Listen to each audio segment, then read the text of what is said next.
Sekarang cuma dengan satu jari, semua urusan listrik langsung beres, res. Ini dia, PLN Mobile. Kalau cuma gangguan aja sih, nggak usah panik.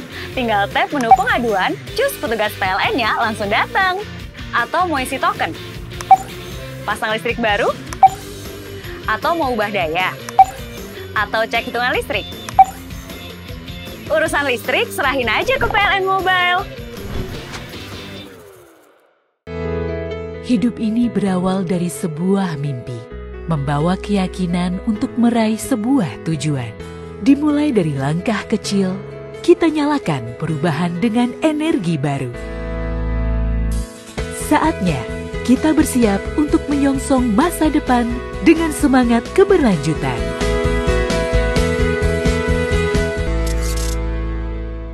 Wali Kota Makassar Munafri Arifuddin memperketat pengawasan dan pengawalan keamanan sebagai langkah meredam konflik berkepanjangan antara dua kelompok warga di Kecamatan Talo.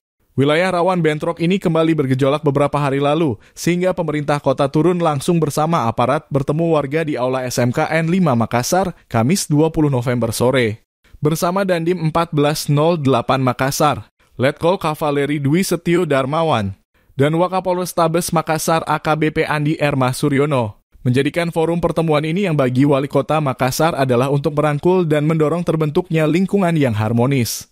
Wali Kota Makassar Munafri Arifuddin menegaskan akan memperketat posko-posko penjagaan yang melibatkan TNI Polri, Satpol PP, hingga RT, RW.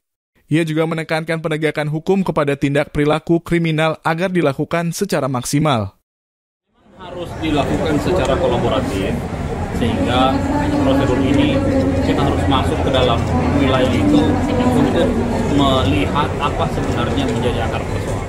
Kami dari pemerintah bersama TNI Polri akan terus menjaga ini, jaga untuk melakukan seperti yang telah kita lakukan beberapa waktu yang lalu, diperketat lagi posko-posko penjagaan yang melibatkan seluruh unsur yang ada. Penegakan hukum harus maksimal di para pelaku yang melakukan tindakan-tindakan kriminal. Menurut saya ini kriminal yang harus segera diselesaikan. Masyarakat yang anak-anak kecil yang belum masuk ke dalam wilayah usia kerja, dia akan diberikan pendidikan informal supaya mereka bisa punya modal, punya jasa dan sebagainya. Yang sudah bisa kerja, kasih pendidikan atau pelatihan-pelatihan yang bisa langsung untuk merespon sebagai tenaga kerja dan sebagainya. Peran aktif masyarakat sangat dibutuhkan untuk menyelesaikan persoalan ini. Pemerintah kota akan hadir untuk memberikan pola-pola pemberdayaan, termasuk pendidikan informal bagi anak usia dini, dan program pelatihan keterampilan bagi warga yang memasuki usia produktif. Miftahul Kalbi, Fajar TV melaporkan.